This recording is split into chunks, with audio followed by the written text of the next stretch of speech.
دنیا میں جہاں دہشت گردی ہوتی تھی انگلی پاکستان کی طرف اٹھتی تھی. یہ وہ واقعہ ہے جس کے بعد دنیا نے ایک پاکستانی ہیرو کو آئیڈینٹیفائی کیا, اور آپ بتا رہے ہیں کہ صرف نعیم صاحب نہیں, ان کے صاحبزادے جو ہیں اس نے بھی ایک بچے کی جان بچاتے ہوئے اپنی جان دی. آپ اس پہ خرم صاحب کچھ کہنا چاہ رہے ہیں؟ جی بالکل, میں خورشید صاحب کی بات سے بالکل 100% اتفاق کرتا ہوں. ایکچولی اس مسجد میں 300-400 لوگ تھے اور وہ سارے نہتے تھے, باوضو نماز کی اس میں تھے. یہ جو کیجولٹیز ہوئی ہیں وہاں پہ, شہادتیں ہوئی ہیں, ان شہیدوں نے بیسیکلی وہاں پر جو عورتیں, جو بچے, جو بزرگ, جو وہاں پہ اور لوگ نماز پڑھنے کے لیے آئے ہوئے تھے, ان کے لیے اپنا خون بہایا ہے بچانے کے لیے, اور ایک سیف پیسج پرووائڈ کی ہے. ان میں سے کسی نے بھی کمر پہ گولی نہیں کھائی ہے.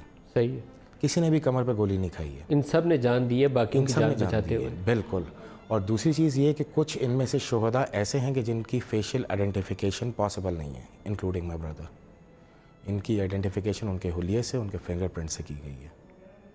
تو یہاں پر جو بھی شہید ہوا, بہت درجات بلند کرے. میں تو ہر سانس کے ساتھ یہی دعا کرتا رہوں گا کہ ان کے اللہ پاک بہت درجات بلند کرے.